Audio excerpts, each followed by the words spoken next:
الحمد لله نحمده ونستعينه ونستغفره ونؤمن به ونتوكل عليه ونعوذ بالله من شرور أنفسنا ومن سيئات أعمالنا من يهده الله فلا مضل له ومن يضلله فلا هادي له ونشهد أن لا إله إلا الله وحده لا شريك له ونشهد أن سيدنا ونبينا ومولانا محمدا عبده ورسوله صلى الله تعالى عليه وعلى آله وأصحابه وبارك وسلم أما بعد فأعوذ بالله من الشيطان الرجيم بسم الله الرحمن الرحيم ولهن مثل الذي عليهن بالمعروف وللرجال عليهن درجة وقال رسول الله صلى الله عليه وسلم ولزوجتك عليك حق أو كما قال عليه الصلاة والسلام हजरत उलमाए किराम मुहतरम हाजिरीन আমার পর্দার আড়ালে বসা মা বোনেরা, আপনারা হয়তো বিজ্ঞাপনে দেখে থাকবেন এই অনুষ্ঠানে আমার আলোচ্য বিষয় স্বামী স্ত্রীর হক। স্বামী স্ত্রী উভয়ের মধ্যে অপরের কাছে কি প্রাপ্য, কার কাছে কার কি অধিকার, এটা হলো আমার এখনকার আলোচ্য বিষয়। এ বিষয়ে আল্লাহ পাক রব্বুল আলামিন পবিত্র কোরআনের আয়াতে বলেন, ওয়ালাহুন্না মিসলুল্লাযী আলাইহিন্না বিল মা'রুফ। নারীদের অধিকার আছে, স্ত্রীদের অধিকার আছে পুরুষদের প্রতি, স্বামীদের প্রতি, যেমন ভাবে স্বামীদের অধিকার আছে স্ত্রীদের প্রতি। একটা পড়াইলে ভালোই বইটা নিজের রাখবি বইতে থাকি গেলে কি বাদে এদের ডিস্টার্ব হয় কেন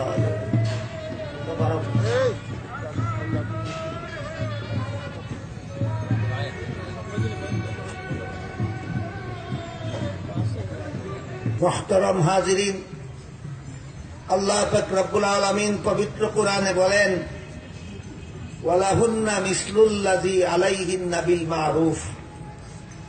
এর অর্থ হলো নারীদের অধিকার আছে পুরুষদের উপর, স্ত্রীদের অধিকার আছে স্বামীদের উপর। যেভাবে পুরুষদের অধিকার আছে নারীদের উপর, যেভাবে স্বামীদের অধিকার আছে স্ত্রীদের উপর। কি অধিকার কার, কার উপর কার কি অধিকার? স্বামীর উপর স্ত্রীর কি কি অধিকার, স্ত্রীর উপর স্বামীর কি কি অধিকার, তা হাদিস থেকে চয়ন করে মুফাসসিরিনে কেরাম তাফসীরের কিতাবে লিখেছেন। সর্বপ্রথম স্ত্রীর উপর স্বামীর অধিকার প্রতিষ্ঠিত হয় না, সর্বপ্রথম স্বামীর উপর স্ত্রীর অধিকার প্রতিষ্ঠিত হয়। তাই দেখা যায় পবিত্র কোরআনে আল্লাহ স্বামীর অধিকারের কথা আগে বলেননি, স্ত্রীর অধিকারের কথা আগে বলেছেন। লাহুন্না শব্দটা আগে বলেছেন, যার দ্বারা স্ত্রীর অধিকার প্রতিষ্ঠিত। আলাইহিন্না শব্দটা পরে বলেছেন, যার দ্বারা পুরুষের অধিকার প্রতিষ্ঠিত। আমাদের বর্তমান সমাজে যারা যারা নারীর অধিকার প্রতিষ্ঠার আন্দোলন করেন, তাদেরকে আমি বিশেষভাবে দৃষ্টি আকর্ষণ করে বলতে চাই, আপনারা তো সমান অধিকারের কথা বলেন। আল্লাহ তো কোরআনে স্ত্রীকে অগ্রাধিকার দিলেন, পুরুষের অধিকারের কথা আগে বলেননি। আল্লাহ নারীর অধিকারের কথা আগে বলেছেন। এমনকি বাস্তবেও যখন একজন স্বামী তার স্ত্রীর অধিকারগুলি আদায় করবে, তারপরেই তার স্ত্রীর উপর তার অধিকার প্রতিষ্ঠিত হবে। কিভাবে? লক্ষ্য করুন, যখন একজন পুরুষ একজন নারীতে একটা দাম্পত্য জীবন গড়া হয়, একজন পুরুষের সাথে যখন একজন নারীর বিয়ে হয়, দুজন নারী পুরুষ যখন পরস্পরে বিবাহ বন্ধনে আবদ্ধ হন, তখন সর্বপ্রথম যে অধিকার স্বামীর প্রতি স্ত্রীর যে অধিকার প্রতিষ্ঠিত হয়, সেটা হলো তার মোহরানা। স্বামীর পক্ষ থেকে একতরফাভাবে স্ত্রীকেই মোহরানা প্রদান করতে হয়, এবং সেটা আল্লাহ পবিত্র কোরআনে বলে দিয়েছেন ফরজ। আল্লাহ বলেন, লাকাদ আলিমনা মা ফরজনা আলাইহিম ফি আজওয়াজিহিম। স্বামীদের জন্য আমি ফরজ করে দিলাম স্ত্রীদের মোহরানা আদায় করে, যে সম্পূর্ণ একতরফাভাবেই স্বামীর পক্ষ থেকে স্ত্রীকে সর্বপ্রথম তার অধিকার দিতে হয় বিবাহ বন্ধনে আবদ্ধ হওয়ার বিনিময়ে, যেটাকে ইসলামের পরিভাষায় মোহর বলা হয়। এটা স্ত্রীর অধিকার স্বামীর উপর।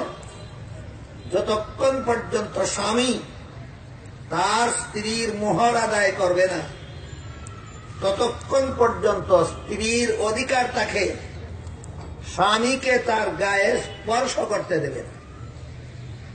আংশিকভাবেও যদি কোনো স্বামী তার স্ত্রীর মোহর আদায় করে না, তাহলে স্ত্রীর অধিকার আছে স্বামীকে নিষেধ করার, আমার গায়ে আপনি স্পর্শ করতে পারবেন না, আপনি আমার অধিকার আদায় করেন। তাহলে কার অধিকার আগে প্রতিষ্ঠিত হল? স্ত্রীর অধিকার আগে প্রতিষ্ঠিত হল। স্বামী যখন স্ত্রীর মোহরের অধিকার আদায় করবেন, তখনই স্বামী তার স্ত্রীর গায়ে স্পর্শ করার অধিকার পাবে। যতক্ষণ পর্যন্ত স্বামী তার স্ত্রীর মোহরের অংশবিশেষ আদায় করবেন না, ততক্ষণ পর্যন্ত স্ত্রীর গায়ে ছুঁইবারও অধিকার পাবেন না। পরিষ্কার হয়ে গেল যে স্বামী স্ত্রীর পরস্পরের দায়িত্ব এবং অধিকারের মধ্যে স্ত্রীর অধিকার আগে প্রতিষ্ঠিত হলে পরেই পরবর্তীতে স্বামীর অধিকার প্রতিষ্ঠিত হয়। 1 নম্বর অধিকার স্ত্রীর স্বামীর প্রতি মোহর আদায় করা। 2 নম্বর অধিকার সারা জীবনের খুরাকির ব্যবস্থা করা। স্বামী সারা জীবন ভর স্ত্রীর খুরাকির ব্যবস্থা করতে হবে, খানা পিনার জোগাড় করে দিতে হবে। এই জন্য স্বামীকে পুরুষদেরকে রুজি রোজগারে শ্রম খাটার দায়িত্ব দেওয়া হয়েছে কোরআনে। নারীদেরকে রুজি রোজগারে শ্রম খাটার দায়িত্ব কোরআনে দেওয়া হয়নি। তার কারণ নারীদেরকে ইসলামী বিধানে এমন কতগুলি দায় দায়িত্ব দেওয়া হয়েছে যেগুলি কোনো পুরুষের পক্ষে পালন করার উপায় নাই। যেমন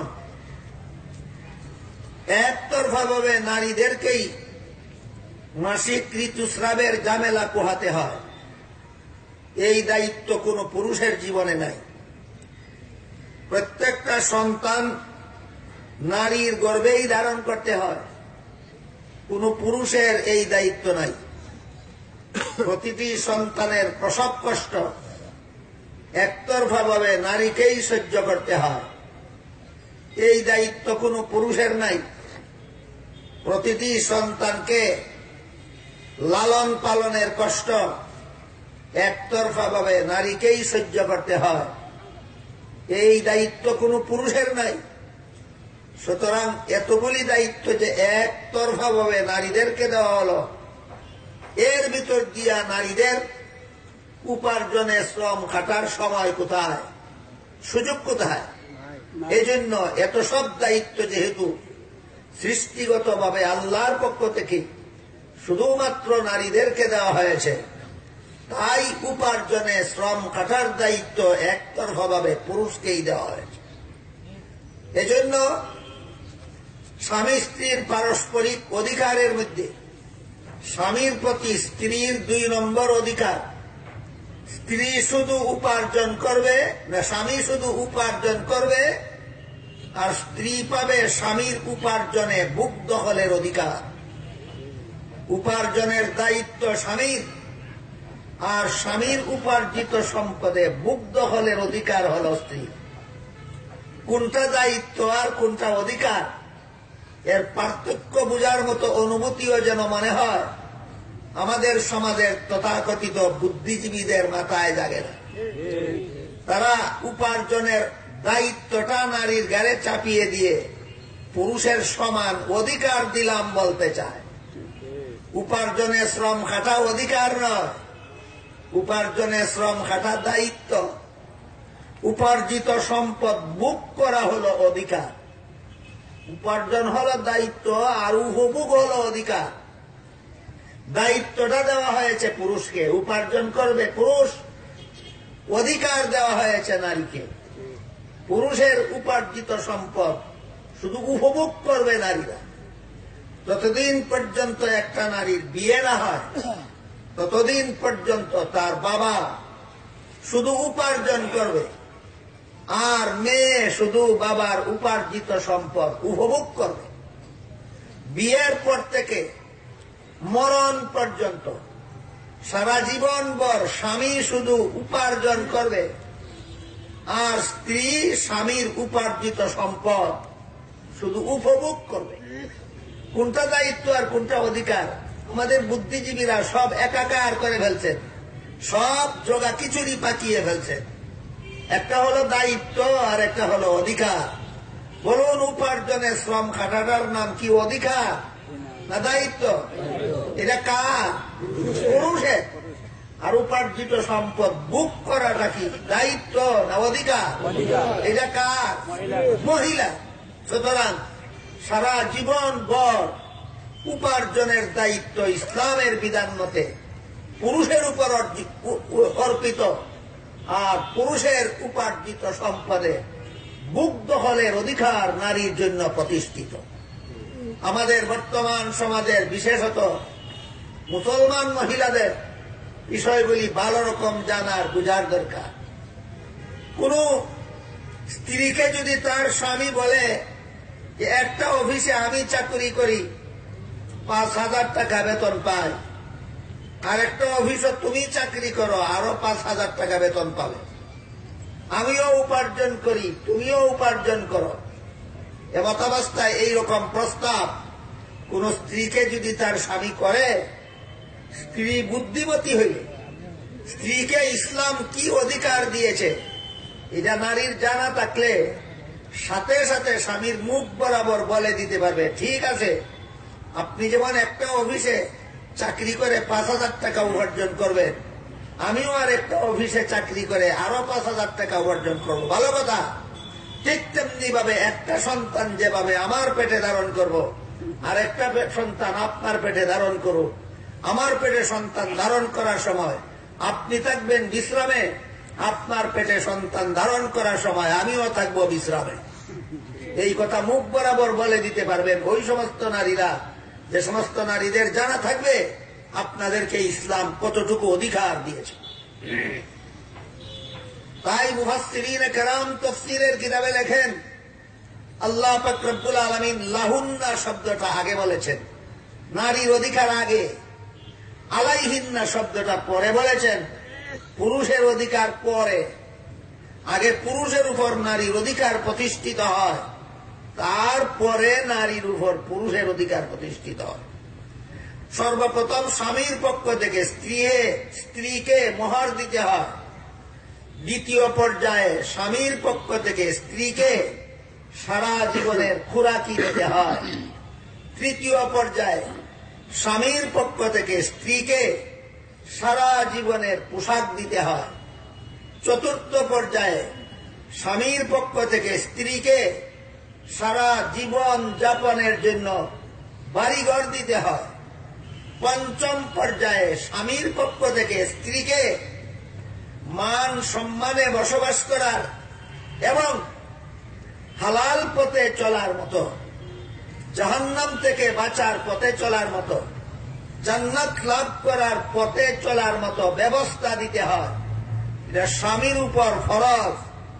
এই 5টা অধিকার স্ত্রীর স্বামীর উপর প্রতিষ্ঠিত হলে পরে, স্বামী যখন স্ত্রীর মহারানা আদায় করে দেবে, স্বামী যখন স্ত্রীর যথারীতি খুরাকি দিয়ে যাবে, স্বামী যখন স্ত্রীর যথারীতি পোশাক দিয়ে যাবে, স্বামী যখন স্ত্রীকে মান সম্মানের সাথে বসবাস করার বাড়িঘর দিবে, স্বামী যখন স্ত্রীকে হালাল পথে জীবনযাপনের ব্যবস্থা দেবে, তখন স্ত্রীর উপর স্বামীরও কতগুলি অধিকার প্রতিষ্ঠিত হবে। আমার কথা বুঝে থাকলে বলুন, কার অধিকার আগে? নারীর অধিকার আগে। স্বামীর উপর স্ত্রীর অধিকার আগে। তাই আল্লাহ লাহুন্না শব্দটা আগে বলেছেন। স্ত্রীর অধিকার আগে, স্বামীর অধিকার পর। এবার আমরা বোঝার চেষ্টা করি। আমাদের বর্তমান সমাজে নারীদের লোক দেখানো দরদির অভাব নাই। লোক দেখানো দরদি। এরা নারীদের দরদি সেজেছে। এরা নারীদের অধিকার চায়। এরা নারীদের অধিকারের জন্য আন্দোলন করে আর বলে নারী পুরুষের সমান অধিকার চায়। আমি জিজ্ঞেস করি, এ পর্যন্ত আমার যে কথাগুলি আপনারা বুঝতে পারলেন, আল্লাহ পাক রব্বুল আলামিন কুরআনের বিধান মতে, ইসলামী আইন মতে নারীকে পুরুষের সমান অধিকার দিয়েছেন না অগ্রাধিকার? যেখানে আল্লাহ দিলেন অগ্রাধিকার, সেখানে তোমরা সমান অধিকার চাও। তোমরা নারীর অধিকার রক্ষাকারী না নারীর অধিকার ধ্বংসকারী? এই সমস্ত স্লোগানদারীদেরকেই দেখা যায় স্ত্রীর জীবনের প্রথম অধিকারটাই আদায় করে। স্ত্রীর জীবনের সর্বপ্রথম অধিকার হল তার মোহর। আল্লাহ কুরআনে বলেন, এটা আমি ফরজ করে দিয়েছি। স্বামীদের পক্ষ থেকে স্ত্রীর জীবনের প্রথম অধিকার মোহর আদায় করা ফরজ।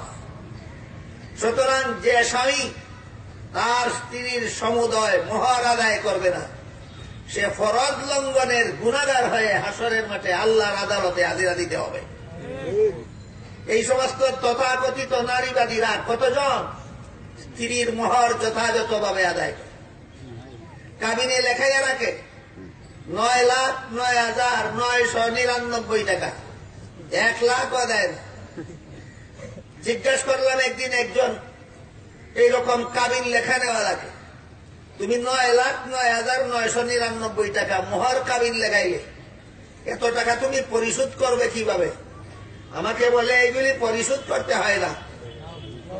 আমি জিজ্ঞাসা করলাম, পরিশোধ করতে হয় না তাহলে লেখাইলে গেল? কয়, ফর ফ্যাশন অনলি। খালি একটা বাহাদুরি দেখাইবার জন্য। এই রকমের বাহাদুরি যারা দেখাও, যারা কাবিনে স্ত্রীর মোটা অঙ্কের মোহরানা লেখাও, পরিশোধ করার দরকারই মনে করো না।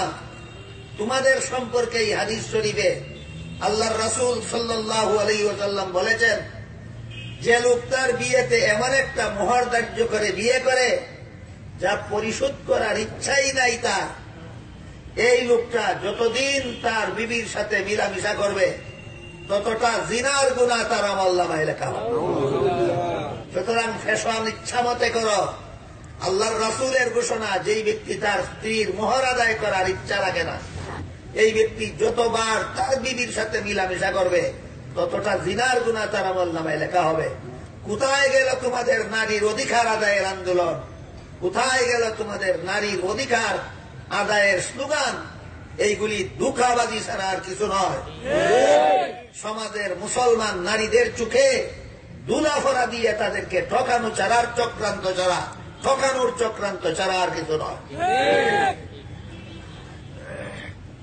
এই জন্য আমি অনুরোধ করে বল, আমাদের সমাজের যে সমস্ত পুরুষ ভাইয়েরা স্বামী হয়েছেন, স্ত্রীর অধিকারী হয়েছেন, বিবি গ্রহণ করেছেন, দাম্পত্য জীবনে আপনার উপর সর্বপ্রথম ফরজ যে পরিমাণ মোহর বিয়েতে ধার্য করেছিলেন 16 আনাটা খুশি মানে পরিশোধ করে দিন। খুশি মানে চাপাচাপির মাধ্যমে পরিশোধ হয় না, মাফ হয় না। অনেক সময় দেখা যায়, আমার বাস্তব জীবনে দেখেছি, একটা লোকের আমি একদিন জিজ্ঞাসা করলাম যে তুমি কি তোমার স্ত্রীর যাবতীয় মোহর আদায় করেছ? সে বলে আদায় করতে হয়নি। আমি বললাম আদায় করতে হবে না কেন? বলে আসে না মাসালা একটা, স্ত্রী যদি মাফ করে দেয় তাহলে আদায় করতে হয় না। আমার স্ত্রী আমাকে মাফ করে দিয়েছে। আমি জিজ্ঞাসা করলাম কিভাবে মাফ করলো? ওই বাসর করেই যখন আমার পাশে তাকে দেওয়া হলো, তখন আমি তাকে বললাম তোমারে আমি স্পর্শ করবো না, শুইব না যদি কাবিনের টাকা মাফ না করো। কেতনা বড় ডাকাত হলে বাসর করে বিবিকে এমন কথা বলতে পারে? এ কত বড় ডাকাত! বাসর করে বিবি রে ভাই তোরে সইতাম না যদি মোহরের টাকা মাফ না করো। ওই কথা বলা মাত্রই সে আমাকে মাফ করে দিয়েছে। আমি জিজ্ঞাসা করি আপনাদেরকে, মাফ করেছে না ডাকাতি করেছে? ডাকাইতে মাফ গ্রহণকারী নয়। এই ডাকাইতের অবস্থা হইল ওই ডাকাইতের মতো যে ডাকাইতে রাস্তার মধ্যে এক লোকের বুকের মধ্যে ছুরি ধরে দিয়া তার পকেটের সবগুলি টাকা লুটতে নিয়ে গেছে। এরপরে ওই লোকটারে কয় তোর টাকাগুলি যে আমি নিলাম তোর কোনো দাবি দেওয়ার হয়েছে কিনা বল। তখন সে প্রাণের ভয়েই বলে দিল না, কোনো দাবি দেওয়া নাই। ওইটা হইল আওয়ারের ডাকায় আর এটা হইল বাসরের ডাকায়। ডাকাই এইভাবে ডাকাতের দল বিবির কাছ থেকে চলে বলে কৌশলে চাপের মুখে বিভিন্ন রকমের চাপ সৃষ্টি করে মাফের নামে এই বিবির প্রথম অধিকার মোহরের টাকাটা পর্যন্ত ডাকাতি করে নিয়ে যায়। আর রাস্তায় নেমে নারীর অধিকার আদায়ের স্লোগান দেয়। দুঃখাবাজি আর বাটপারি আর কাকে বলা যেতে পারে? তাই আল্লাহ পরিষ্কার ভাষায় কোরআনে বলে দিয়েছেন ওয়াতুহুন্না সাদুকাতিহিন্না নিহলা। মুলামুলি চাপাচাপি নয়, খুশি মানে তোমাদের স্ত্রীদের মোহর আদায় করে দাও। কত পরিষ্কার ভাষায় এক আয়াতে আল্লাহ পরিষ্কার ভাষায় বলেছেন স্ত্রীদের মোহর আদায় করা তোমাদের জন্য ফরজ করে দিলাম। আরেক আয়াতে আল্লাহ পরিষ্কার ভাষায় বলেছেন খুশি মানে স্ত্রীদের মোহর আদায় করে দাও। কাজেই কোন স্ত্রীও যদি তোমার কোন চাপাচাপি ছাড়া, কোন রকমের চাপ সৃষ্টি ছাড়া, কোন রকমের লজ্জায় ফেলা ছাড়া সম্পূর্ণ খুশি মানে যদি কোন স্ত্রী তার স্বামীকে বলে আমরা দুজন মিলেমিশে সংসার চালাবো, আমি আপনার কাছ থেকে এই টাকাগুলি নিয়ে আমার তো খরচের আলাদা কোনো কাজ নাই, তাই আমি সন্তুষ্ট হয়ে আপনাকে মাফ করে দিলাম, তখনই শুধু মাফ হতে পারে। এছাড়া কোন পরিস্থিতির শিকার বানিয়ে কোন রকমের চাপ সৃষ্টি করে মাফ নেওয়ার বাহানা করার মানে হল ডাকাতি করা। আমাদের সমাজের তথাকথিত এক শ্রেণীর বুদ্ধিজীবীরা পর্যন্ত বাসর করে বিবিদের মোহরের টাকাটাও ডাকাতি করে নিয়ে যায়। এটাই হল দাম্পত্য জীবনে স্বামীর উপর স্ত্রীর সর্বপ্রথম অধিকার। বুঝে থাকলে বলুন, দাম্পত্য জীবনে স্বামীর উপর স্ত্রীর সর্বপ্রথম অধিকারটা কোনটা? এই সমাজের কতজন মুসলমান আদায় করেছে?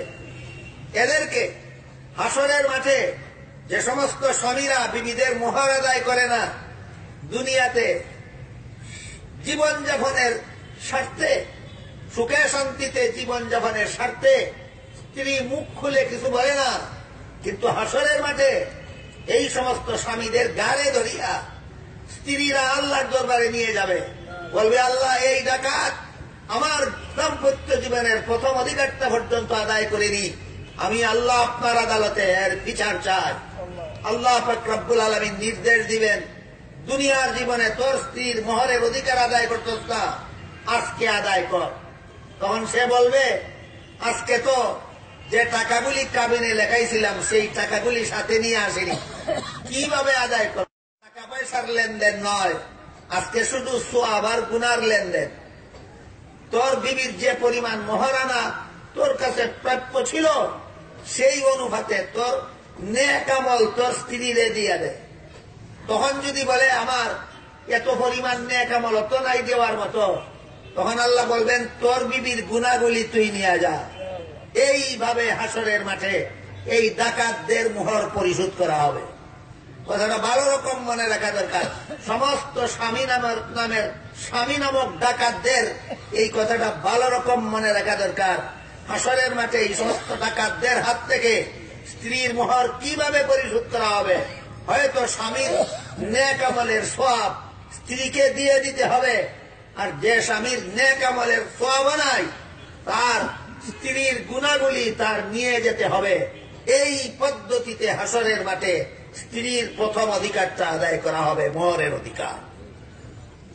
অনুরূপভাবে স্বামীর কাছে দাম্পত্য জীবনে স্ত্রীর দ্বিতীয় অধিকার সারা জীবনের খোরাকি জোগাড় করে দেওয়া। কেউ উপার্জন করবে আর কেউ উপভোগ করবে, আলোচনা হয়ে গেছে আগে। উপার্জন করবে কে আর উপভোগ করবে কে? উপার্জন করবে একমাত্র স্বামী আর উপভোগ করবে একমাত্র স্ত্রী। এটা নারীদের প্রতি ইসলামের দেওয়া 2 নম্বরের অধিকার। 3 নম্বর, সারা জীবনের পোশাক দিতে হবে। উপার্জন করবে স্বামী আর উপভোগ করবে স্ত্রী। এটা হল দাম্পত্য জীবনে স্বামীর উপর স্ত্রীর 3 নম্বর অধিকার। 4 নম্বরে, সারা জীবন ভর বসবাসের উপযোগী বাড়িঘর দেবে। এটা স্বামীর প্রতি স্ত্রীর 4 নম্বর অধিকার, এবং পরিশোধ করতে হবে স্বামীকে, উপভোগ করবে একমাত্র স্ত্রী। 5 নম্বর, হালাল পথে জীবনযাপনের ব্যবস্থা। যথারীতি নামাজ রোজা ইবাদত বন্দেগী করার মাধ্যমে জীবনযাপনের ব্যবস্থা। সকল প্রকার গুনাহ থেকে বিরত থাকার মাধ্যমে জীবনযাপনের ব্যবস্থা দেওয়া স্বামীর উপর ফরজ। এই ব্যবস্থা পাওয়াটা স্বামীর কাছে স্ত্রীর 5 নম্বর অধিকার। এই সবগুলি অধিকার স্বামী যখন স্ত্রীকে আদায় করবে, পরিশোধ করবে, তখন স্ত্রীর উপর স্বামীর অধিকারগুলি প্রতিষ্ঠিত হবে। আমার কথাগুলি বুঝে থাকলে এবার বলুন, কার অধিকার আগে? বিবির অধিকার আগে, নারীর অধিকার আগে। যদি পুরুষ আদায় করো, যদি স্বামীরা স্ত্রীদের অধিকারগুলি আদায় করো, তাহলে এর পরে স্ত্রীর উপর তোমার অধিকার প্রতিষ্ঠিত হবে। এবার আমরা বোঝার চেষ্টা করি স্ত্রীর উপর স্বামীর কি কি অধিকার প্রতিষ্ঠিত হয়। সর্বপ্রথম, স্ত্রী স্বামীর ঘর করবে। কার ঘর করবে? স্বামীর ঘর করবে। স্বামীর ঘরে থাকতে হবে, স্বামীর ঘর দেখাশোনা করতে হবে। এটা হলো স্ত্রীর উপর স্বামীর প্রথম অধিকার। বুঝে থাকলে বলুন, স্ত্রীর উপর স্বামীর প্রথম অধিকারটা কোনটা? স্ত্রী স্বামীর ঘর করবে, ঘরে থাকবে। কোন স্ত্রী যদি মা বাবাকে দেখতে চায় আর স্বামীর ঘরে থেকে মা বাবাকে দেখার সুযোগ না হয়, মা বাবার বাড়ি দূরে থাকে, মা বাবা কোন দূরবর্তী কোন স্থানে অবস্থান করেন, এমত অবস্থায় কোন স্বামীর স্ত্রী মেয়ে যদি তার মা বাবাকে দেখতে চায়, স্বামীর কাছে অনুমতি চাইয়া তার বাড়ির থেকে বিদায় নিতে হবে। স্বামীর অনুমতি ছাড়া স্বামীর বাড়ির থেকে অন্য কোথাও যেতে পারবে না স্ত্রী। এটা হলো স্ত্রীর প্রতি স্বামীর 2 নম্বর অধিকার। 1 নম্বর অধিকার, স্বামীর ঘরে থাকতে হবে। 2 নম্বর অধিকার, কোন দরকারে বাড়ির বাইরে যেতে হলে স্বামীর অনুমতি নিয়ে যেতে হবে। এটা স্ত্রীর প্রতি স্বামীর কত নম্বর অধিকার? 2 নম্বর অধিকার। 1 নম্বর অধিকার হলো স্বামীর ঘরে থাকতে হবে। 2 নম্বর অধিকার, কোন দরকারে স্বামীর বাড়ির থেকে কোথাও যেতে হলে স্বামীর অনুমতি নিয়ে যেতে হবে। কিন্তু কোন স্বামী যদি এত বড় জালেম হয় যে তার স্ত্রীকে তার মা বাবাকে দেখার জন্য বাপের বাড়ি যাইতে দেয় না, এমন জালেম যদি হয়, তাহলে এই জালেমের অনুমতি না নিয়েই স্ত্রী মা বাবাকে দেখার জন্য বাবার বাড়ি যাওয়ার অধিকার রাখে। একটা শর্ত আছে, সন্ধ্যার আগে আগে ফিরে আসতে হবে। সকালবেলায় যেতে হবে, সন্ধ্যার আগে ফিরে আসতে হবে, রাত্রি যাপন করা যাবে না। বাবার বাড়ি যদি এত দূরে হয় যেখানে গেলে দিনে দিনে ফিরে আসা যাবে না, আর এদিক দিয়া স্বামী ও তার স্ত্রীকে মা বাবাকে দেখার জন্য বাবার বাড়ি যাওয়ার অনুমতি দেয় না, আর অনুমতি ছাড়া গেলেও রাত পোহাবার আগে ফিরে আসা যাবে না। এমন জটিল পরিস্থিতি যদি দেখা দেয়, স্বামী স্ত্রীর দাম্পত্য জীবনে এই ধরনের কোন রকমের জটিলতা যদি কখনো দেখা দেয়, তা কিভাবে নিরসন করতে হবে তার সুস্পষ্ট নীতিমালা, বিধিবিধান এবং সুব্যবস্থাও আল্লাহ পাক রব্বুল আলামিন পবিত্র কুরআনে প্রদান করেছেন। আল্লাহ কুরআনের এক আয়াতে বলেন, ইযা রাআইতুম নুশুযাহুন্না ফাইযুহুন্না ওয়াতরুকুহুন্না ফিল মাদাজি ওয়াদরিবুহুন্না। হে স্বামীরা, যদি তোমরা মনে করো তোমাদের স্ত্রীরা এই নীতিমালা লঙ্ঘন করে চলছে, স্ত্রীরা তোমাদের অধিকার আদায় করছে না, তাহলে স্ত্রীদেরকে সংশোধন করার প্রথম পদ্ধতি তাদেরকে বুঝাও, নম্র ভাষায় আদর করে নসিহত করো, উপদেশ দাও। একদিন, 2 দিন, 3 দিন বুঝানির পরেও, নসিহত করার পরেও, উপদেশ দেওয়ার পরেও যদি কোন স্ত্রী তোমার অধিকার আদায় করে না, তাহলে দ্বিতীয় পদ্ধতি অবলম্বন করো তাকে সংশোধন করা। সেটা হলো রাতের বেলায় তোমার বিছানা আলাদা করে নাও, এক রাত্রি আলাদা বিছানায় শুইলে পরে যদি সংশোধন না হয়, 2 রাত্রি আলাদা বিছানায় শুইলে পরেও যদি সংশোধন না হয়, 3 রাত্রি আলাদা বিছানায় শুইলে পরেও যদি সংশোধন না হয়, তাহলে তৃতীয় পদক্ষেপ গ্রহণ করো। সেটা হলো হালকা ধরনের মারপিট করতে পারো। হালকা ধরনের মারপিটের সীমারেখা ইসলামের বিধান শাস্ত্র বিষয়ক কিতাবাদিতে পরিষ্কার লেখা আছে। স্বামী অবাধ্য স্ত্রীকে শাসন করার জন্য যদি মারপিট করতে হয়, চেহারায় মারতে পারবে না, মাথায় মারতে পারবে না, বুকে মারতে পারবে না, পিঠে মারতে পারবে না, শুধু হাতে আর পায়ে প্রহার করতে পারবে। কতটুকু দূরে আঘাত করতে পারবে? যতটুকু দূরে আঘাত করলে চামড়া কাটে না, চামড়া ফাটে না, রক্ত ছুটে না, দাগ পরে যায় না, এতটুকু। এটার নাম হইল হালকা ধরনের মারপিট। কোন অঙ্গে মারবে তাও কিতাবে উল্লেখ আছে, কতটুকু দূরে মারবে তাও উল্লেখ আছে। এই রকমের হালকা ধরনের শাসন করলেও যদি তোমার স্ত্রী তোমার ঘরে থাকে না, অন্য ঘরে চলে যায়, রাত্রিবেলা অন্যখানে থাকে, এই রকমের অবাধ্য স্ত্রীকে প্রথম পর্যায়ে নসিহত করো, দ্বিতীয় পর্যায়ে বিছানা আলাদা করো, তৃতীয় পর্যায়ে হালকা ধরনের মারপিট করো। এর দ্বারাও যদি সংশোধন হয় না, আল্লাহ কোরআনে বলেন এই দাম্পত্য জীবনের কলহ মিটাইয়ে দেওয়ার জন্য চতুর্থ পদক্ষেপ গ্রহণ করো। ফাবআসু হাকামান মিন আহলি ওয়া হাকামান মিন আহলিহা।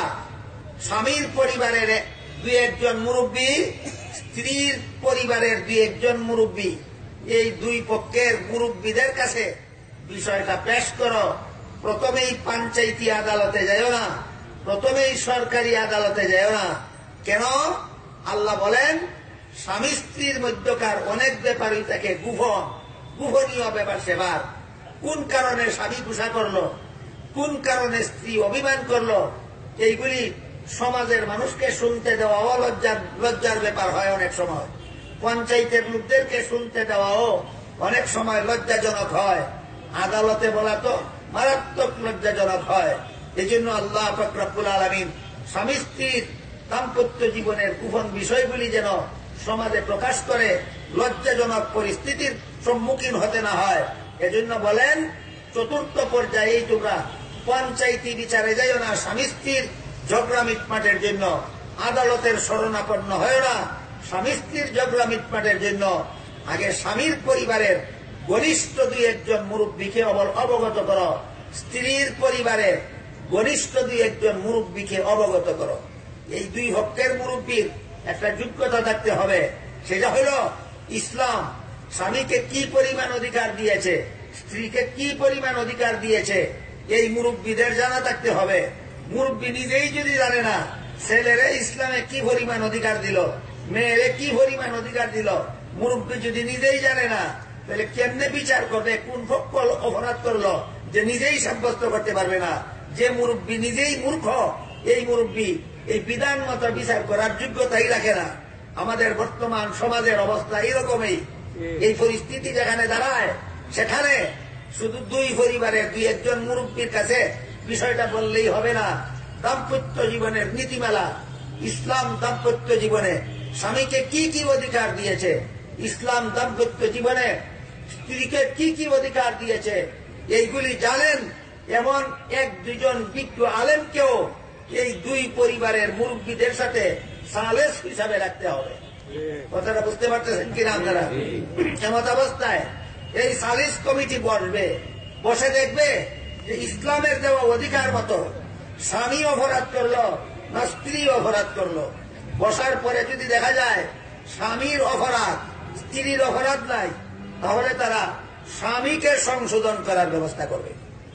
আর এই সালিস কমিটি বসে যদি দেখে স্বামীর অপরাধ নাই, স্ত্রীর অপরাধ, তাহলে এই সালিস কমিটি স্ত্রীকে সংশোধন করার ব্যবস্থা করবে।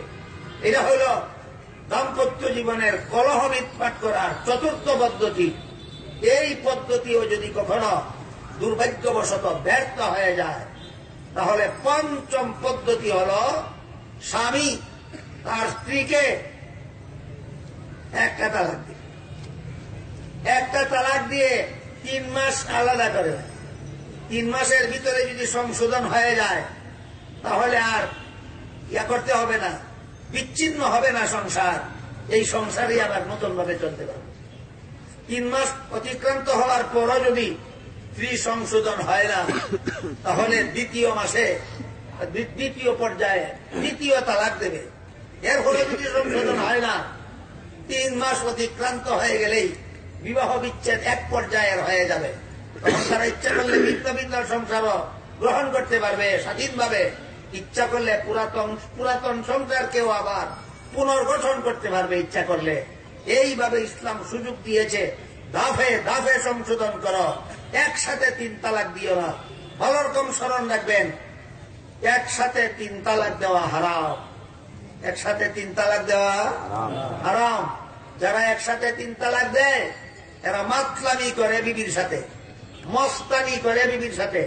হযরত উমর ফারুক রাদিয়াল্লাহু আনহু যদি জানতে পারতেন কোন পুরুষ তার স্ত্রীকে একসাথে 3 তালাক দিয়েছে, তাকে বেত্রাঘাত করতেন হযরত উমর। তুই এই হারাম কাজ করলে কেন? তালাক কতটা হইল কি না হইল ফতুয়া পরে হবে, তুই হারাম কাজ করলে কেন সেটার বিচার আগে। বলুন তো, আমাদের সমাজে যত তালাক হয়, এগুলি কি ইসলামী পদ্ধতিতে হয় না হারাম পদ্ধতিতে হয়? এগুলি বিচার কে করবে? যে স্ত্রীর অধিকার, তুমি তাকে একসাথে 3 তালাক দিতে পারো না, যে তোমার কাছে স্ত্রীর প্রাপ্য, স্ত্রীর অধিকার, একসাথে তুমি 3 তালাক দিতে পারো না। একসাথে 3 তালাক দেওয়ার মানে হলো কুড়ালের দ্বারা এমন একটা আঘাত করে ফেলা, যে আঘাতের পরে এই কাষ্ঠখণ্ড আর কোনো কাজে না লাগে। এইটা হইল 3 তালাক দেওয়ার পরিণতি। যাই হোক, স্ত্রী যদি অবাধ্য হয়, স্বামীর ঘর করে না, তাহলে স্ত্রীকে সংশোধন করার দাফে দাফে 5টা পদ্ধতি দিয়েছে কোরআন। প্রথম পদ্ধতি, স্ত্রীকে নসিহত করবে। দ্বিতীয় পদ্ধতি, বিছানা আলাদা করবে। তৃতীয় পদ্ধতি, হালকা ধরনের মারপিট করবে। চতুর্থ পদ্ধতি, উভয় পক্ষের মুরব্বীদেরকে অবগত করে তাদের মাধ্যমে বিবাদ মীমাংসার ব্যবস্থা করবে। তারা যদি ব্যর্থ হয়, তখন পঞ্চম পদ্ধতি, অন্তত একটা তালাক দিয়েও যদি স্ত্রীকে সংশোধন করা যায়, অন্তত 2টা তালাক দিয়েও যদি স্ত্রীকে সংশোধন করা যায়, তবুও বাকি জীবনটা সুখে শান্তিতে যাপন করা যায়। বুঝে থাকলে বলুন, কোন স্ত্রী যদি স্বামীর ঘর করে না, কোন স্ত্রী যদি অন্যায়ভাবে স্বামীর অবাধ্য হয়, তাহলে তাকে সংশোধন করার ব্যবস্থা কোরআন দিয়েছে কিনা? এ লোহাতারি না দাবে দাবে পর্যায়ক্রমে সিরিয়াল বাই সিরিয়াল 5টা ব্যবস্থা প্রদান করেছে অবাধ্য স্ত্রীকে সংশোধন করার জন্য। তাই কোন স্ত্রী যদি স্বামীর ঘরে থাকে, তখন এই স্বামীর প্রতি তার যাবতীয় অধিকার প্রতিষ্ঠিত হয়। কোন স্ত্রী যদি স্বামীর ঘরে থাকতে চায় না, তাহলে স্বামীর উপর স্বামীর উপর তার অধিকারগুলি প্রতিষ্ঠিত হয় না। তাহলে স্ত্রীর উপর স্বামীর অধিকার, স্বামীর উপর স্ত্রীর অধিকার প্রতিষ্ঠিত হয়। স্ত্রী স্বামীর ঘরে থাকতে চাইলে না থাকতে না চাইলে থাকতে চাই। এই জন্য স্ত্রীর উপর স্বামীর প্রথম অধিকার, স্বামীর ঘরে থাকতে হবে। 2 নম্বর অধিকার, স্বামীর বাড়ির বাইরে কোথাও যাইতে হইলে স্বামীর অনুমতি নিয়ে যাইতে হবে। মা বাবাকে দেখার জন্য স্ত্রী স্বামীর বাড়ি থেকে বের হয়ে যেতে পারে, কিন্তু অনুমতি নিয়ে যাবে। স্বামী যদি জালেম হয়, অনুমতি দেয় না, অনুমতি ছাড়াই বাবার বাড়ি যাইতে পারে। একটা শর্তে, সন্ধ্যার আগে ফিরে আসতে হবে। রাত্রি যাপন করা যাবে না। রাত্রি যখন সন্ধ্যার আগে ফিরে আসার সুযোগও যদি থাকে না, ওই 5 পদ্ধতি কোন এক পদ্ধতিতে মীমাংসা করে নিতে হবে। বিষয়টা পরিষ্কার বুঝলেন কিনা দেখো।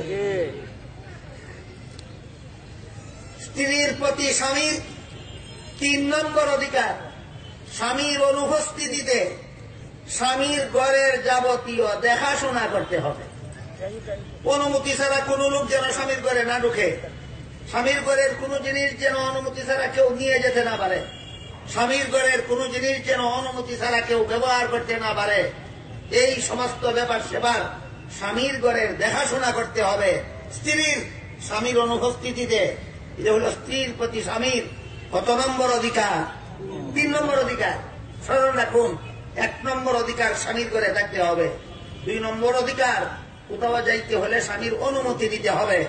3 নম্বর অধিকার, স্বামীর অনুপস্থিতিতে স্বামীর ঘর দেখাশোনা করতে হবে। স্বামীর ঘর দেখাশোনা করতে হবে। 4 নম্বর অধিকার, স্বামীর সন্তানগুলি নিজের পেটে ধারণ করতে হবে। এটা স্ত্রীর প্রতি স্বামীর অধিকার। যেমন ভাবে স্বামী একচেটিয়া ভাবেই মোহর দিবে স্ত্রীকে, তেমনি ভাবে স্ত্রী একচেটিয়া ভাবেই স্বামীর সন্তান নিজের পেটে গ্রহণ করতে হবে, ধারণ করতে হবে। এটা কত নম্বর অধিকার? স্বামীর সন্তান স্ত্রীর পেটে ধারণ করতে হবে। কত নম্বর অধিকার? 4 নম্বর অধিকার। 5 নম্বর অধিকার, স্বামীর সন্তান প্রসব হওয়ার পর এই সন্তান যতদিন পর্যন্ত নিজে নিজে খাইতে না পারে, নিজে নিজে পেশাব পায়খানা করতে না পারে, নিজে নিজে গোসল করতে না পারে, নিজে নিজে চলাফেরা করতে না পারে, ততদিন পর্যন্ত, অর্থাৎ 10 বছর পর্যন্ত প্রত্যেকটা সন্তানকে, স্বামীর প্রতিটি সন্তানকে স্ত্রীর লালন পালন করতে হবে এবং ইসলামী আদব কায়দা শিক্ষা দিতে হবে। এটা হইল স্ত্রীর প্রতি স্বামীর 5 নম্বর অধিকার। অধিকারগুলি যদি আমাদের জানা থাকে, আল্লাহ স্বামীকে কি কি অধিকার দিলেন, এগুলি যদি স্বামীদের জানা থাকে, আল্লাহ স্ত্রীদেরকে কি কি অধিকার দিলেন, এইগুলি যদি স্ত্রীদের জানা থাকে, আর প্রত্যেকেই যদি যার যার অধিকার আদায় করে, কোনদিন দাম্পত্য জীবনে কলহর সৃষ্টি হবে না, কোনদিন স্বামী স্ত্রীতে ঝগড়া হবে না, কোনদিন দাম্পত্য জীবন অশান্তির হবে না, শান্তির দাম্পত্য জীবন হবে। কাজেই আমাদের ভালো রকম জানা দরকার, স্মরণ রাখা দরকার যে আল্লাহ স্ত্রীদের অধিকার দিয়েছেন স্বামীদের উপর, স্বামীদের অধিকার দিয়েছেন স্ত্রীদের উপর। স্বামীরা যখন স্ত্রীদের অধিকার আদায় করবে, তখনই স্ত্রীদের প্রতি স্বামীদের অধিকার প্রতিষ্ঠিত হবে। এ মর্মে আল্লাহ বলেন, ওয়ালাহুন্না মিসলুল্লাযী আলাইহিন্না বিল মা'রুফ। নারীদের অধিকার আছে পুরুষদের উপর, যেমন ভাবে পুরুষদের অধিকার আছে নারীদের উপর।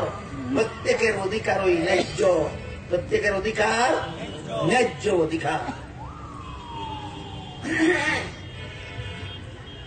মা বোনদের পক্ষ থেকে কয়েকটা প্রশ্ন আমার কাছে পাঠানো হয়েছে।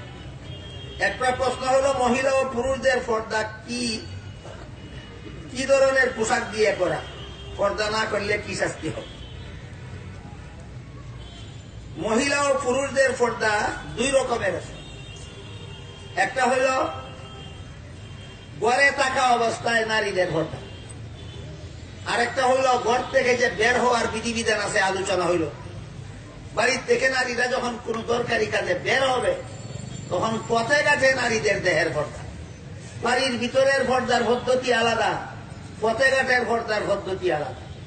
বাড়ির ভিতরের পর্দার পদ্ধতির বিবরণ দিয়ে আল্লাহ কোরআনের আয়াতে বলেন, ইয়া আইয়ুহাল্লাযীনা আমানু লা তাদখুলু বুয়ুতান গায়রা বুয়ুতিকুম হাত্তা তাস্তানিসু ওয়া তুসাল্লিমু আলা আহলিহা। অর্থাৎ হে মুসলমান পুরুষেরা, তোমরা যে ঘরে ভিন্ন নারী থাকার সম্ভাবনা আছে, ভিন্ন নারী, তোমার বিবি নয়, তোমার মা নয়, তোমার বোন নয়, ভিন্ন নারী, যে ঘরে ভিন্ন নারী থাকার সম্ভাবনা আছে সেই ঘরে তুমি অনুমতি ছাড়া প্রবেশ করতে পারো না। এটা হইল নারীদের ঘরের ভিতরে পর্দা রক্ষা করার ব্যবস্থা। এই জন্য মুফাসসিরিনে কেরাম লেখছেন যে মুসলমান নারী, মুসলমানের কোন নারী যে কামরার ভিতরে থাকে, এই কামরার ভিতরে তার দুলাভাইয়ের ঢুকতে যদি পারমিশনের দরকার হয় না, তার দেবর যদি তার ঘরে ঢুকতে পারমিশন লাগে না, তার চাচাতো ভাই, মামাতো ভাই, খালাতো ভাই, ফুফাতো ভাই, এই নারীর কামরার ভিতরে ঢুকতে যদি পারমিশন লাগে না, তার যখন ইচ্ছা তখনই এই মহিলার রুমে ঢুকতে পারে। এই সিস্টেম যে পরিবারে আছে, এই পরিবারের মেয়ে লোকেরা যার যার ঘরের ভিতরে এই ব্যবহারটা, এই পরিবারের মেয়ে লোকেরা যার যার ঘরের ভিতরেই ব্যবহারটা। তিনি প্রশ্ন করেছেন, অত্যন্ত মূল্যবান প্রশ্ন করেছেন যে পর্দা করার ব্যবস্থা কি। একটা হইল ঘরের ভিতরে পর্দা করার ব্যবস্থা, একটা হইল ঘর থেকে বের হলে পর্দা করার ব্যবস্থা। বলুন মুসলমান মহিলাদের ঘরের ভিতরে পর্দা করার ব্যবস্থা কি? ভিন্ন পুরুষ যেন পারমিশন ছাড়া তোমার ঘরে ঢুকতে না পারে, এটা হইল মুসলমান মহিলাদের ঘরের ভিতরে পর্দা করার ব্যবস্থা। যে মহিলার ঘরের ভিতরে খালাতো ভাই, ফুফাতো ভাই, মামাতো ভাই, চাচাতো ভাই ঢুকতে পারমিশন লাগে না, যে মহিলার ঘরের ভিতরে দুলাভাই ঢুকতে পারমিশন লাগে না, যে মহিলার ঘরের ভিতরে দেবর ঢুকতে পারমিশন লাগে না, এই মহিলা ফতেঘাটে বেপরদা না ঘরের ভিতরে বেপরদা? ফতেঘাটে বেপরদা তো হয় যতক্ষণ ফতে চলে ততক্ষণ, আর ঘরের ভিতরের বেপরদা হয় সর্বক্ষণ। ফতেঘাটের বেপরদা হয় যতক্ষণ ফতে চলে ততক্ষণ, আর ঘরের ভিতরের বেপরদা হয় সর্বক্ষণ। যে সমস্ত মহিলারা সর্বক্ষণ ঘরের ভিতরে বেপরদা, তাদের ফতেঘাটের পর্দা চিন্তা করে আর লাভ কি? আর একটা হইল ফতেঘাটের। আল্লাহ পাক রব্বুল আলামিন নারীদেরকে যেমন ভাবে বসবাসের ঘরে থাকতে নির্দেশ দিয়েছেন, তেমনি ভাবে বিশেষ কিছু দরকারে বাড়ি ঘরের বাইরে যাওয়ার অনুমতিও দিয়েছে। কোন কোন দরকারে সেটা আলোচনার সময় এখন নাই। বিশেষ কতগুলি দরকারে আল্লাহ নারীদেরকে বাড়ি ঘরের বাইরে যাওয়ার অনুমতিও দিয়েছেন। যেমন হজ করতে হইলে নারী ঘরের ভিতরে বসে হজ হবে না। ওয়াজ শুনতে হইলে নারী অনেক সময় ঘরে বসে ওয়াজ শোনার সুযোগ হয় না। তফসির শুনতে হইলে নারী অনেক সময় ঘরে বসে তফসির শোনার সুযোগ হয় না। যেখানে গেলে হজ হয়, ঘর থেকে বের হয়ে সেখানে যেতে পারে। যেখানে গেলে চিকিৎসা হয়, ঘর থেকে বের হয়ে সেখানে যেতে পারে। যেখানে গেলে ওয়াজ শোনার সুযোগ হয়, ঘর থেকে বের হয়ে সেখানে যেতে পারে। যেখানে গেলে তফসির শোনার সুযোগ হয়, ঘর থেকে বের হয়ে সেখানে যেতে পারে। কিন্তু আল্লাহ বলেন, লা তাবাররাজনা তাবাররুজাল জাহিলিয়াতিল উলা। এই সমস্ত দরকারে যখন মুসলমানের নারীরা ঘর থেকে বের হবে, তখন প্রাচীন যুগে অসভ্য বর্বর নারীদের মতো বেপর্দা হয়ে যাবে না। তাহলে ঘর থেকে বের হলে পর্দা কিভাবে করবে? পর্দা করবে এমন ঢিলা ডালা মোটা কাপড়ের বুরখা অথবা চাদরের দ্বারা। স্মরণ রাখতে হবে কি ধরনের পোশাক দিয়ে পর্দা করবে মেয়ে লোকেরা। পোশাক দিয়ে পর্দা করতে হয় না ঘরের ভিতরে, পোশাক দিয়ে পর্দা করতে হয় রাস্তাঘাটে। মেয়ে লোক যখন রাস্তাঘাটে বের হবে তখন পর্দা করার সিস্টেম দুইটা, একটা হলো চাদরের দ্বারা আর একটা হলো বুরখার দ্বারা। চাদর দ্বারা যদি ফতেঘাটে মেয়ে লোকরা শরীরের পর্দা করে, তাহলে চাদরটা এমন হতে হবে যেন মাথার থেকে পাও পর্যন্ত সর্বাঙ্গ এই চাদরে জড়াইয়া যেন রাস্তার পুরুষদের দৃষ্টির আড়াল করা যায়। যে চাদরের দ্বারা সহজ হয় না, খুব কঠিন হয়। সহজ হয় বুরখার দ্বারা করবে। বুরখা এমন ভাবে বানানোই থাকে যে মাথার থেকে পাও পর্যন্ত গায়ে পরে নিলেই ঢাকা হইয়া যায়। মুফাসসিরিনে কেরাম তাফসীরের কিতাবে লিখেছেন, ফতেঘাটে যে মেয়ে লোকেরা বুরখার দ্বারা পর্দা করবে, এই বুরখাটা কেমন হওয়া চাই? এই বুরখাটা এমন হওয়া চাই যেন মাথার থেকে পা পর্যন্ত সর্বাঙ্গ ঢাকে। সর্বাঙ্গ বর্তমানে কিছু হয়েছে যারা বলে যে মেয়ে লোকের মুখের কোনো পর্দা লাগে না। এদের এই ভ্রান্ত শিক্ষা পাইয়া কিছু মেয়ে লোক বর্তমানে পথে ঘাটে বুরকা পরে চলে কিন্তু মুখ খোলা রাখে। এদের ব্যাপারে তাফসীরের কিতাবে একটা উদাহরণ দিতেন, বড় চমৎকার উদাহরণ দিতেন। একটা পুরুষ যদি একটা মেয়েকে বিয়ে করার প্রস্তাব করে, উভয় পক্ষে যদি সাব্যস্ত হয় যে উভয় পক্ষকে আগে দেখে নিবে, স্বামী স্ত্রী উভয়কে দেখে নেবে, দেখার পরে যদি উভয়কে পছন্দ করে তাহলে বিয়ে হবে। এমন অবস্থায় ছেলেটা মেয়ে দেখতে গেল, মেয়ে বলল তুমি আমার হাত দেখে নাও, আমার পা দেখে নাও, আমার মাথা দেখে নাও, আমার চুল দেখে নাও, মুখ দেখাবো না, বলো বিয়ে করবা কিনা। কেন?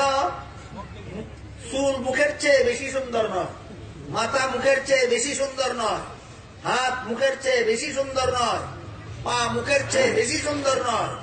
কম সুন্দরটা দেখাইতে রাজি, বেশি সুন্দরটা দেখাইতে রাজি না, এমন মেয়েরে কোন ছেলে বিয়া করতে রাজি না। আল্লাহ পরিষ্কার ভাষায় বলেছেন ওয়ালা ইউবদিনা যিনাতাহুন্না, তোমাদের সুন্দর দেখাইও না। তুমি কম সুন্দর দেখাও না বুরকা দিয়া, বেশি সুন্দর দেখাও। তোমার আক্কেল বুদ্ধি গেল কোথায়? তোমার বিবেক বিবেচনা গেল কোথায়? তোমার কাণ্ড জ্ঞান গেল কোথায়? এজন্য মুফাসসিরিনে কেরাম লেখেন, মেয়ে লোকের ফতেঘাটের পর্দা যদি বুরকা দ্বারা করে, বুরকাটা এমন হতে হবে যেন মাথার থেকে পাও পর্যন্ত সর্বাঙ্গ ঢাকে। আর রাস্তা দেখার জন্য চোখের সামনে নেট থাকতে পারে, সেটা ভিন্ন কথা, কিন্তু সর্বাঙ্গ ঢাকতে হবে। 2 নম্বর, বুরকাটা যেন এমন ঢিলা ডালা কাটিং এ তৈরি হয় যে এই বুরকাটা গায়ে দিলে শরীরের গঠন গাঠন যেন ফুটতে না উঠে। বর্তমান সমাজে অনেক ক্ষেত্রে দেখা যায় বুরকা আর একটা নিউ ফ্যাশন। বুরকা নয়, নিউ ফ্যাশন। নিউ ফ্যাশন বুরকা পিন্দার আগে শরীরের গঠন গাঠন এমন ভাবে ফুটতে উঠে না, বুরকায় যেভাবে শরীরের গঠন ফুটাইয়া তুলে। কুন্দরের ঢিলাডালা বুরকা না টাইট ফিট বুরকা। আল্লাহ রাসূল বলেন আখিরি জমানায় একদল অত্যাধুনিকা চরমপন্থী নারীদের আবির্ভাব হবে, যারা পোশাক পইরাও ল্যাংটা থাকে। হাদিসের ব্যাখ্যায় লেখা আছে পোশাক পইরা ল্যাংটা বলতে এর বিভিন্ন ব্যাখ্যা আছে। এর মধ্যে এক ব্যাখ্যা, যে নারী এমন পোশাক পইরা রাস্তায় বেরিল যে পোশাক পরার কারণে পোশাক এত টাইট ফিট যে এই টাইট ফিট পোশাকের কারণে তার শরীরের গঠন গাঠন ফুটাইয়া তুলে। আল্লাহ রসুল বলেন এমন পোশাক পিন্দা আর ল্যাংটা থাকা সমান। সুতরাং এটারে ল্যাংটা মার্কা বুরকা বলা যাইতে পারে, এটারে পর্দার বুরকা না বলে ল্যাংটা মার্কা বুরকা বলা যেতে পারে। এই জন্য মুফাসসিরিনে কেরাম তাফসীরের কিতাবে লিখেছেন বুরকার জন্য প্রথম শর্ত মাথার থেকে পা পর্যন্ত ঢাকতে হবে। 2 নম্বর শর্ত টাইট ফিট হতে হবে না ঢিলা ডালা। 3 নম্বর শর্ত হলো বুরকাটা এমন মোটা কাপড়ের হতে হবে যেন বাইরের থেকে ভিতরে না দেখা যায়। বুরকার জন্য কত নম্বর শর্ত? 3 নম্বর শর্ত। 4 নম্বর শর্ত হলো বুরকাটা এমন সাদা সিধা কাপড়ের হতে হবে যেন চকচকের কারণে পুরুষ ফলের দৃষ্টি আকর্ষণ না করে। বুরকা যেন নকশাদার না হয়। বুরকা নকশাদার হইলে শাড়ি একই দোষ করছিল। শাড়ির উপর দিয়ে যদি নকশাদার বুরকা পরলো তাহলে শাড়ির কি দোষ ছিল? নকশায় পুরুষের দৃষ্টি আকর্ষণ করে বলে নকশা ঢাকার জন্য যেই বুরকা, সেই বুরকার মধ্যে যদি চকচকা কাপড় দিয়ে আবার নকশাই করা হইল, শাড়ির কি দোষ ছিল? এই জন্য মুফাসসিরিনে কেরাম লিখেছেন বুরকাটা সাদা সিধা হতে হবে, চটকদার নয়, নকশাদার নয়। এইরকম বুরকা পরে নারী বাড়ির বাইরে গেলে এটা হলো ফতেঘাটের পর্দা। বুঝে থাকতে বলুন, নারীর পর্দা সব ক্ষেত্রে সমান না ঘরের ভিতরের পর্দা আলাদা, ফতেঘাটের পর্দা আলাদা? ঘরের ভিতরের পর্দা বুরকা, ঘরের ভিতরের পর্দা ভিন্ন পুরুষ পারমিশন ছাড়া যেন ঢুকতে পারে না, এই ব্যবস্থা যেন প্রতিটি মুসলমানের পরিবারে থাকে।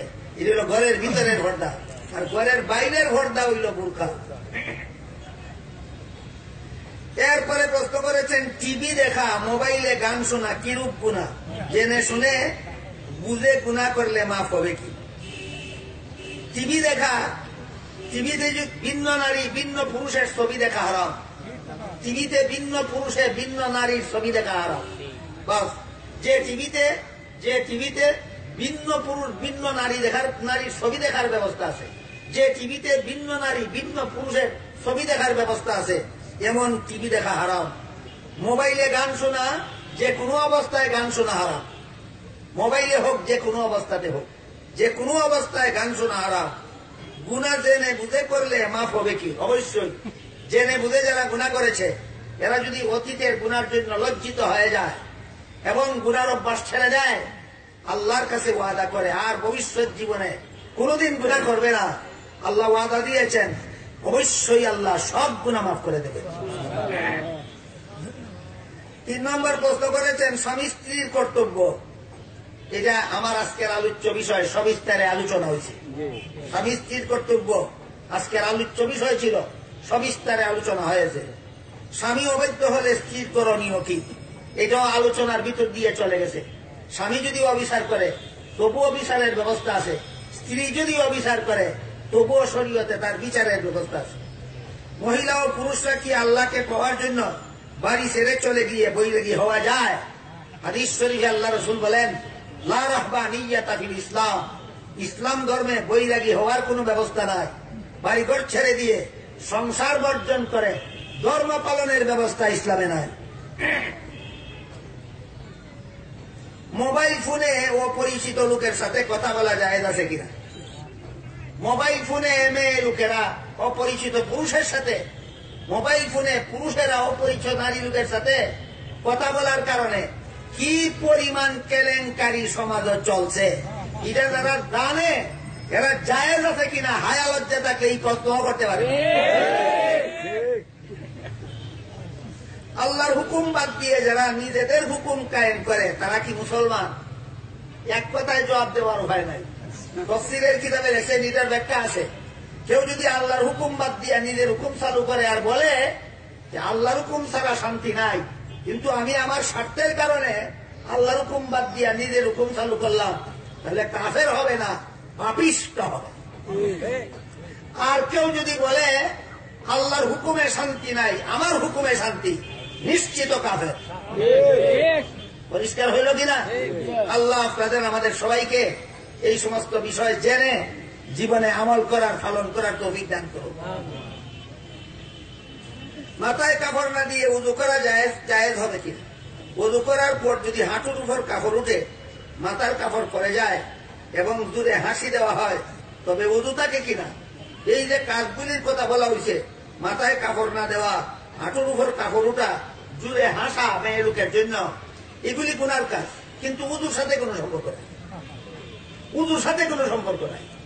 উযু করার সময় যদি মাথায় কাপড় থাকে না, মাথায় কাপড় না থাকা অবস্থায় কোনো পুরুষে দেখে, তার গুনাহ হবে, কিন্তু উযু হয়ে যাবে। তেমনি ভাবে কোনো পুরুষে উযু করার সময় হাঁটুর উপর কাপড় উঠে গেলে যদি ভিন্ন পুরুষে দেখে, এই কারণে গুনাহ হবে আলাদা, কিন্তু উযু হয়ে যাবে। বুঝে থাকতে বলুন, প্রশ্নে উল্লেখিত বিষয়গুলির সম্পর্ক উযুর সাথে না গুনার সাথে? এই কাজগুলি করলে গুনাহ হয়, কিন্তু উযু নষ্ট হয় না। কাজেই আমরা উযুও করবো, গুনার থেকেও বেঁচে থাকবো, উযুও করবো, মাথায় কাপড়ও দিয়ে রাখবো, উযুও করবো, হাঁটু ঢেকেও রাখবো, উযুও করবো, অট্ট হাসি হাসবো না, এইটাই হলো।